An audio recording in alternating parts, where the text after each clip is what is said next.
Well, hello. I hope that this is recording,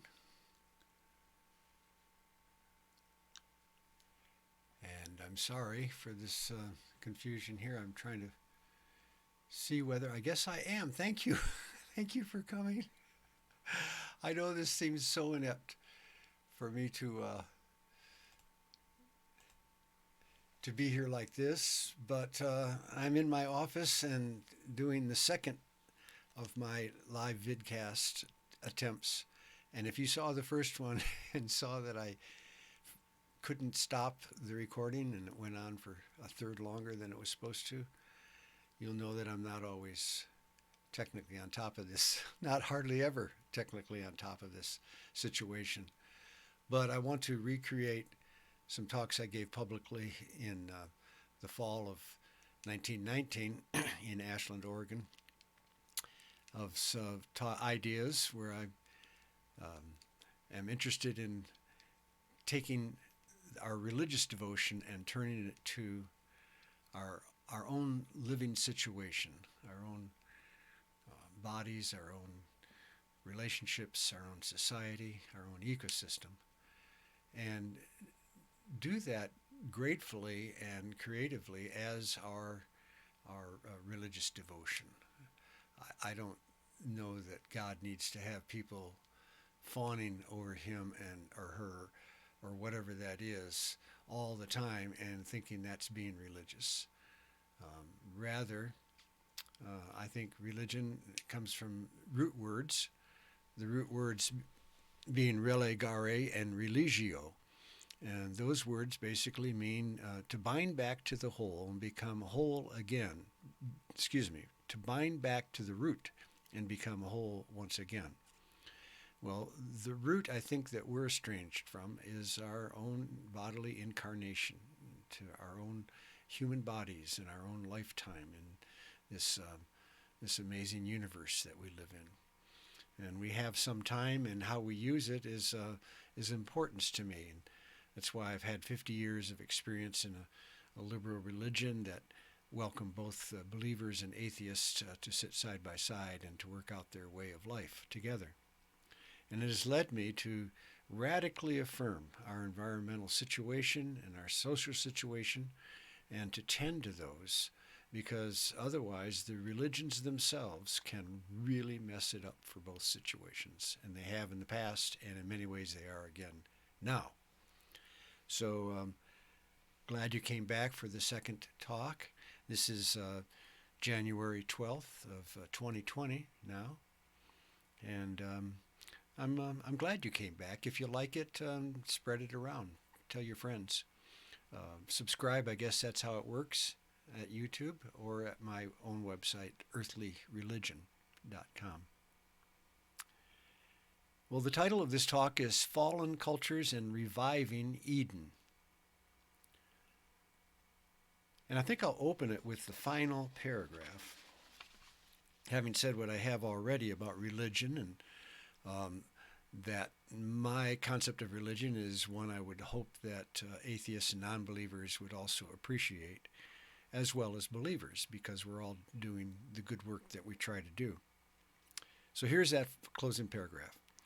Our bodies, relationships, society, and environment are our realm for religious devotion. Let's be grateful and responsible for our given realm, our bodily incarnation in this crucial ecohistoric time on this very precious planet, which spins in otherwise a forbidding and hostile universe in terms of being able to go there, live there, and so forth. We have one Earth with a thin film of ecosystem around it, and we need to take care of that.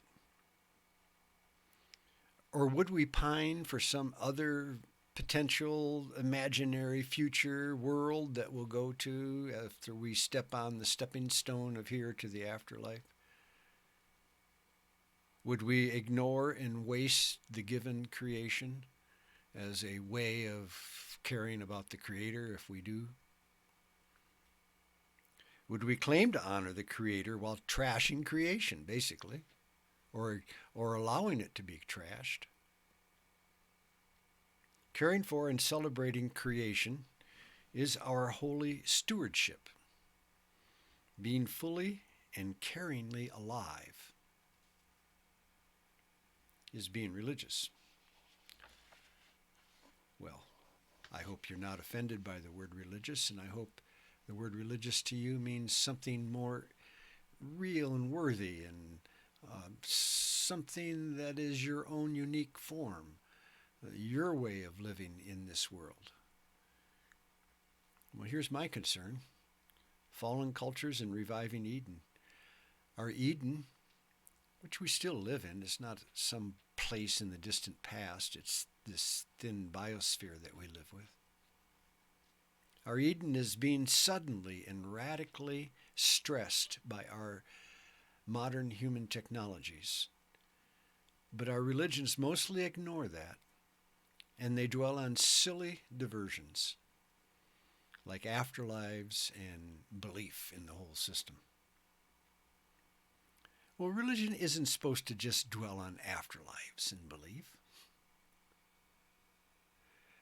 Religions can mislead us from the very realm of the religious that is ours to live in as freeborn earthling humans, especially in the United States of America, where we're given the inherent and inalienable right to live our lives. The word religion comes from relegare and religio, meaning to bind back to the root and make whole again.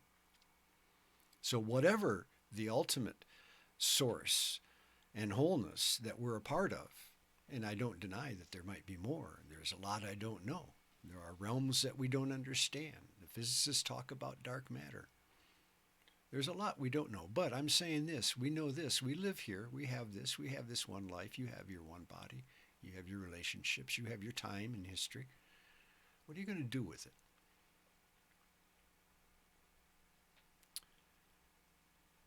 Well, whatever we're a part of, we're at least in this natural reality that was created, and as I talked about in the first video, is good. And I have a scriptural rationale for that as well as a natural one. The world is good.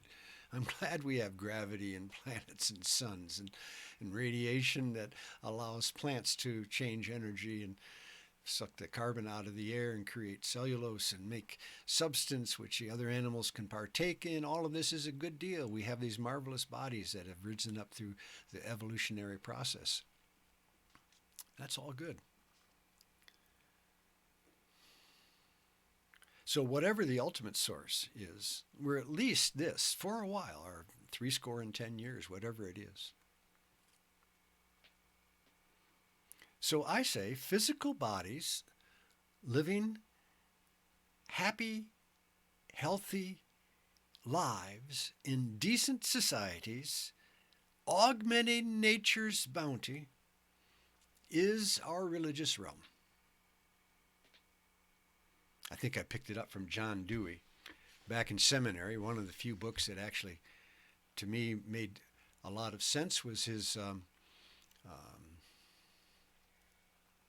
A Common Faith, John Dewey. It's a little book. But he makes a good point. He lamented the loss of the religious in the religions. For him, the religious isn't just yearning for a connection to supernatural reality, but actualization of our inherent connections, our inherent abilities in a natural reality. Even atheistic and agnostic doubt is really a faith in intelligence, isn't it? In actuating our good intelligence. Inquiry, doubt, intelligence, sovereignty, agency, they're all part of the goodness that we're built of and we're built for, too. Creation has structured us to manifest these things. Here's a quote from John Dewey. Men, and I think he was writing in the time when it was assumed that he meant everyone, men have never fully used the powers they possess to advance the good of life. he wrote in A Common Faith.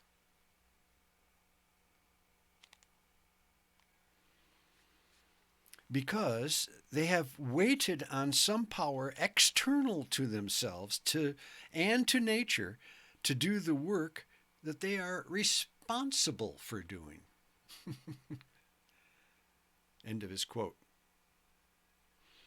So, and please excuse me for looking down. I'm in my office just alone. It's just me and you. So please excuse when I look down and checking on my text. So I reject the religious belief that we are fallen and need redemption. And I think you've heard of this, that the whole Adam and Eve story leaves us with the original sin. There's something wrong with us. We're all falling. We need redemption. The way to be redeemed is to believe that Jesus died for our sins, or believe in God, or believe in the Bible, all these things. And we need to do this if we're going to be good people. And I reject that whole notion. I reject it. It's not sensible for us. Rather, I think the subtle deceiver is still active because it's launched the church and Madison Avenue and all these agencies that try to trick us out of what is originally and ultimately good, and that is natural existence in our bodies and systems within that. They've tricked us out of it.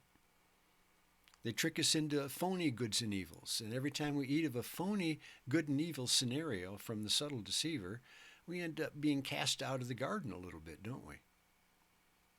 We end up in shame and blame and pain and work and toil and trouble and mistakes and sins and problems. We need to remember what is originally and ultimately good, and that is how we're built, what we're built to be, and how we can be when we were built that way. That's our human existence. It's very humanistic, isn't it? So the serpent has distorted the goods and evils rather than the natural goods that we're made of and that we live in, and they divide us from each other and from it. The deceivers. So falling for their so-called fall is itself fallen. That's the fallen problem right here. Let's consider about being fallen, because whole cultures can fall. Whole cultures can fail when they empower bad leaders with bad ideas. Whole forest, from Lebanon to England. There's in the Bible they say the cedars of Lebanon. I don't know if cedars in Lebanon. There's a lot of rocks. And all the soils and forests that once existed as it crossed that Greek continent fell to the axes in order to build ships and buildings and whatnot. All those ancient forests hacked down. Goats then were brought in to chew down the remaining shrubs down to the bare ground and allowed the soil to get washed away, soil that took multi-thousands and thousands of years to establish. Whole cultures can fail. Whole cultures can fall. Rome grew via conquest and thievery primarily, until they fell from their own They fell because they had exacerbated revenge at all their borders. And then they had their own gluttony and their avarice and sloth. Easter Island is a good example. And a really good book, I think, is to pay attention to is this Collapse by Jared Diamond. I highly recommend this book and his other books, God, Guns, and Steel, and a new one, because he's a big thinker taking on vast topics. And he reminded us that in Easter Island, that's between Australia and South America, they once had date palms that were 15 feet thick. There were so many trees of all sorts on these islands that got cut down entirely. All of them gone as succeeding kings tried to outcompete themselves to create big stone-faced statues to show what a big king they are. The birds and the other life that once abounded, along with all the huge trees, began to dwindle and dissipate and disappear. And then who remembers them once they're gone and you live a generation without them? A similar story, the Norse in Greenland had gotten their boats over to that icy island. And they tried to live there, but they had a superior attitude to the native Inuits and wouldn't eat the Inuit food, which was cod out of the ocean. They considered themselves more civilized than the pagan natives, and so they starved to death. So none of these social or environmental disasters are as ubiquitous, meaning everywhere all the time, or as rapid as our modern technological abilities and habits have become.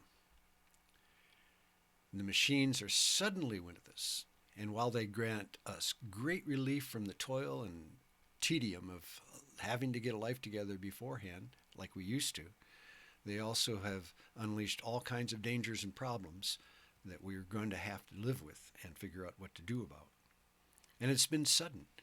You know, we never even went below the water other than to hold our breath and swim down there. Maybe with a big iron bell you can go down in an air pocket and look around a little bit until the 1940s. And we know nothing about the underworld of the underwater world.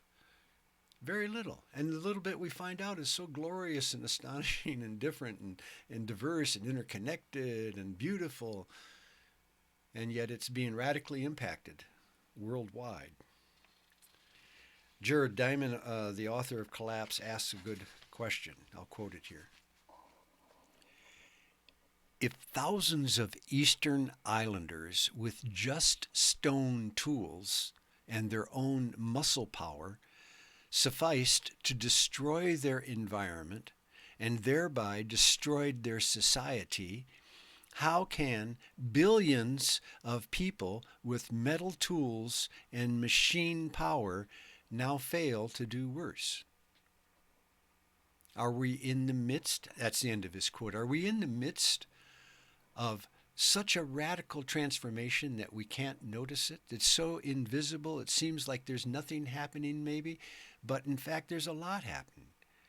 We, the privileged, who enjoy the abundance of modernity, especially here in the United States, find it hard to believe that scarcity and collapse are possible.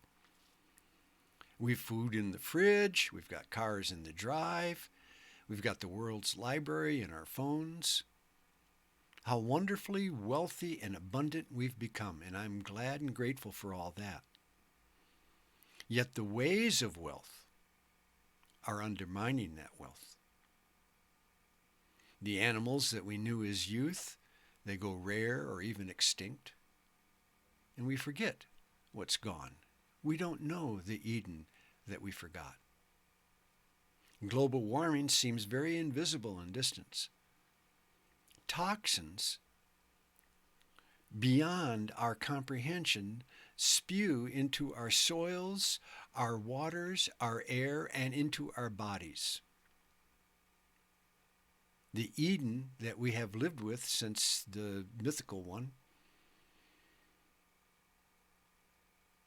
outer Eden and inner Eden, is under attack in ways that we need to take notice of if we care about living here at all. And we could live here for thousands and thousands of years. The earth will be spinning just as it does right now.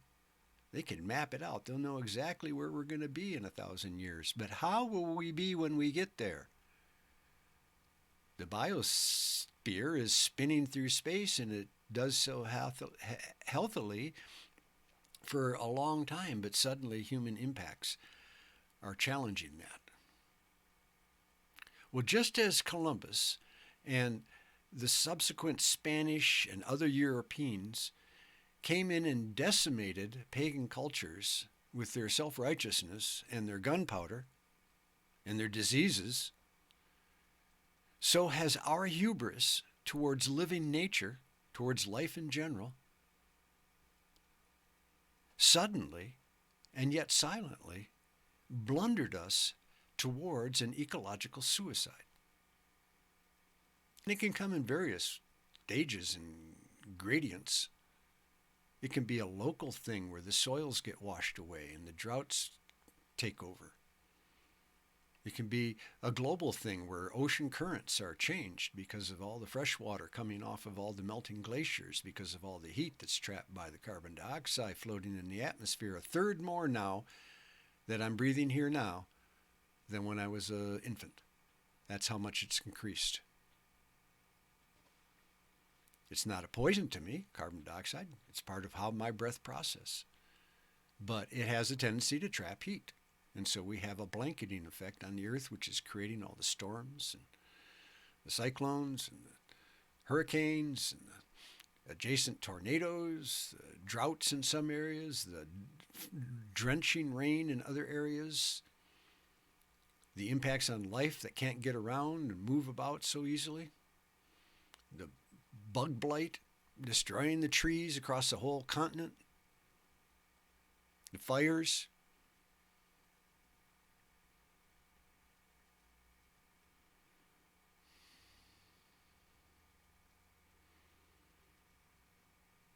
So the distant Eden that we remember in the Bible story wasn't just there and then. It's been our only home ever since, and it will be our only home in the long distance future.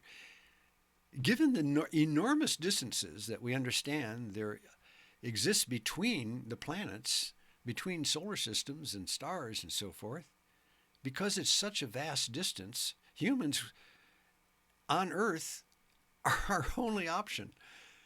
We're not going to go anywhere else. There's not a better place to go to. And if we found something, we couldn't get there. It takes so long. Earth will be our only home for eons to come. And even if we find other places, Earth could be the home base so we go and find them from and travel back and forth in the long distance future. But we need an Earth to live on. So we need more empathy and respect and mutuality for Earth's Eden. Both the Eden that we live in and the Eden that lives in us. So instead of extraction unto exhaustion of our resources, because the final remaining bits of it are high priced and it serves somebody to go and get them, instead of extraction and exhaustion of our resources, our animals, our labor, we need instead of that synergistic, that is, cycling, building, cycles of investment in a process that's going to feed us and feed us well. We need to build our soils deliberately. We need to enlarge our forests. We need to protect our animals. And I think we need to feed our oceans. It advises us in Genesis 1, that passage that I like so much, Genesis 1 in the Bible, to replenish the earth. Replenish the earth. Be involved in the cycles of nourishment that we take from and then give to. We invest in so that there is ever more life coming along, providing us with ever more abundance of all sorts, not just for our physical needs, for our emotional needs, our aesthetic needs, our sense of companionship with the rest of life, so we're not just alien humans walking around in steel cities. If we want Eden, we can have it. If we have the will, we'll find the ways. How plush could Earth become if we were to really love it? What if we protected the remaining plants and animals in such ways that's not just sustainable, it's a good word. We need to rise up to sustainable. Yes, I agree. But how about going beyond sustainable into something that's flourishing, abundant, a cornucopia, an ongoing giving of nature to us because we're giving to nature as well. We're heating and we're acidifying our oceans right now. It's driving all the corals and the colorful fish into a gray, moldy death. Factory ships scour the bottom of the ocean and harvest all kinds of life as bykill that they throw away. And we finance the system when we buy their fish that they're selling. So how do we have international cooperation between people who care to keep the fish in the ocean, to keep the animals, the large animals in Africa and all the continents, to have a friendship with the animal kingdom instead of allowing, well, what if we were to channel nutrients into the system instead of just extracting from it? It's because we go to life to kill it, to take it. And then we profit from that temporary bounty, but we drive it into extinction.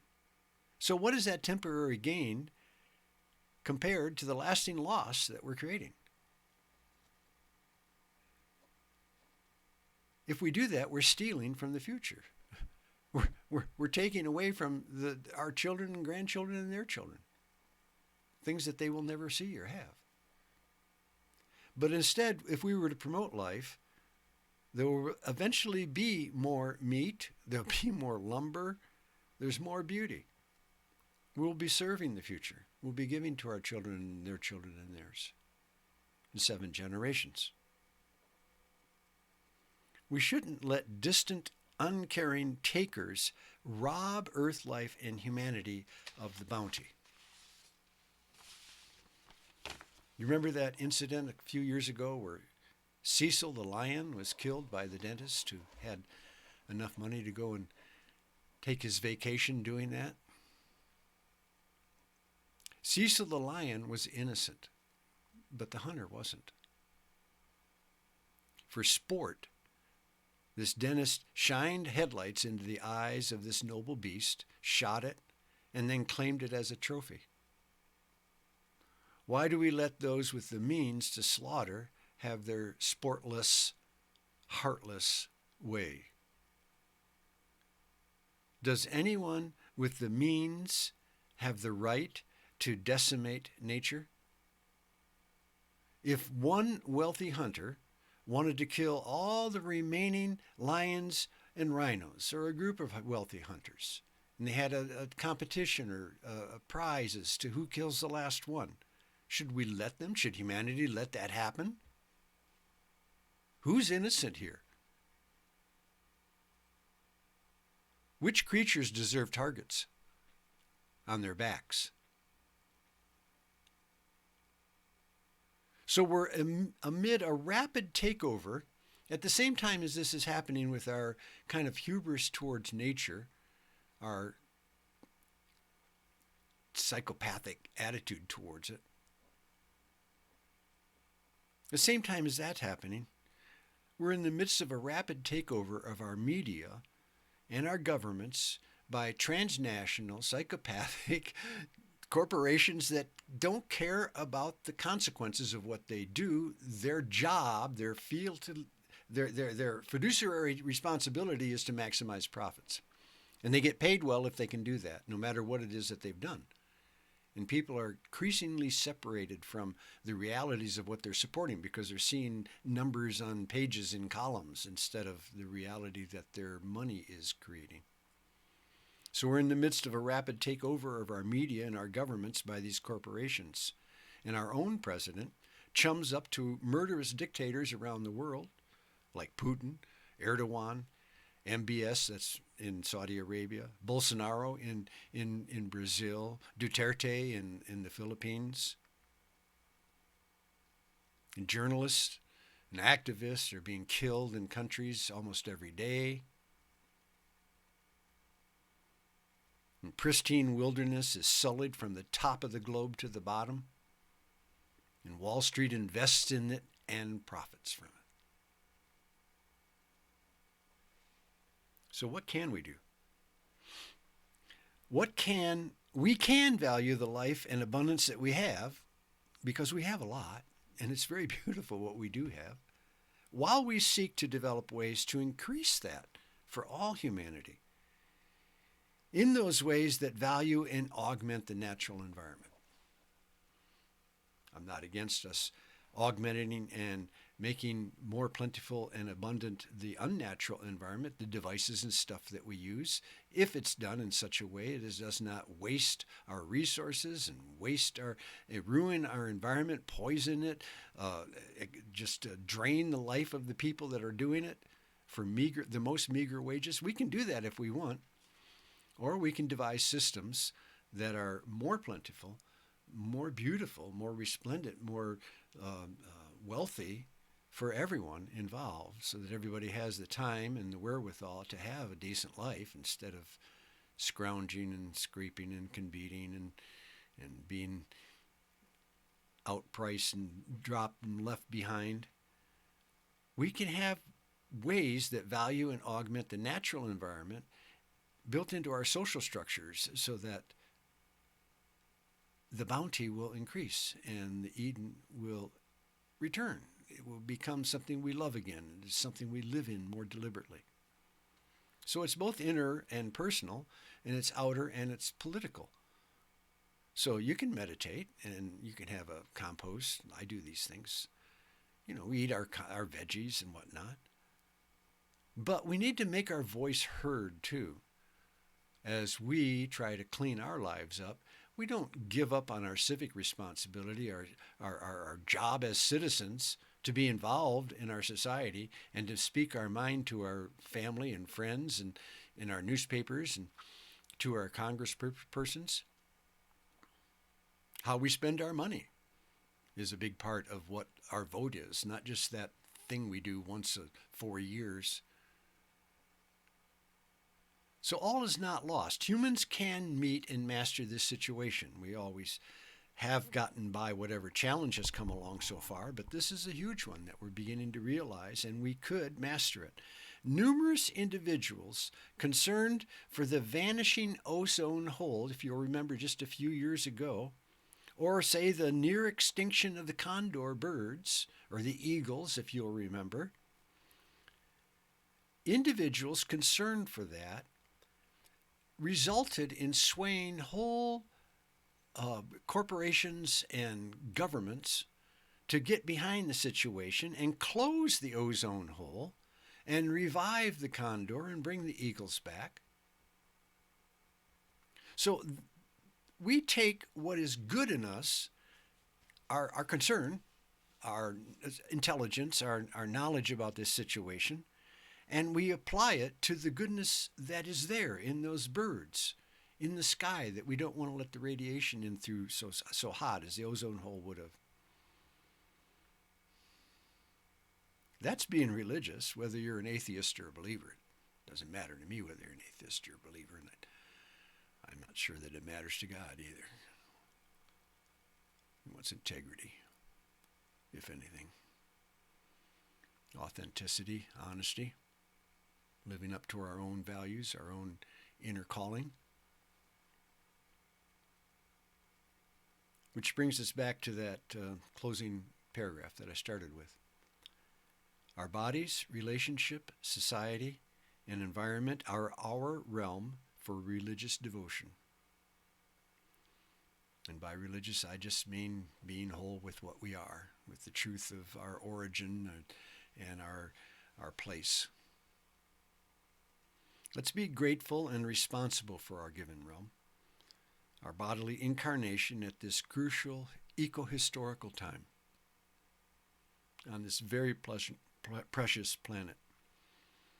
Would we pine for an imaginary other world or other worlds while ignoring and wasting a given realm that we have? Would we claim to honor the Creator while trashing creation? Is that being religious? Caring for and celebrating creation is our holy stewardship. Being fully and caringly alive is being religious. That's taking the religious back from the religions. That's saying, no, subtle serpents, I don't necessarily believe what you say is good and evil is true.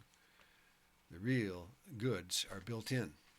It's how we're made. It's what we're made for. And I hope that this talk here today helps remind you of that. And thank you for looking. If you've listened this long, my gracious goodness, what a surprise. Uh, if you like it and you know people that would like it, send it. Share it, share the news. I think there's a subscribe button someplace, and maybe the YouTube world where you can do that. Or you can go to my website, Earthly Religion, www.earthlyreligion.com, and you'll see lots of things written around this basic theme of the goodness that we're built of and that we could have if we were to love it. If we have the will, we'll have the way. And thank you for looking. Now I'm going to try to stop this video without it going on for an extra 30 minutes like I did the last time. Goodbye.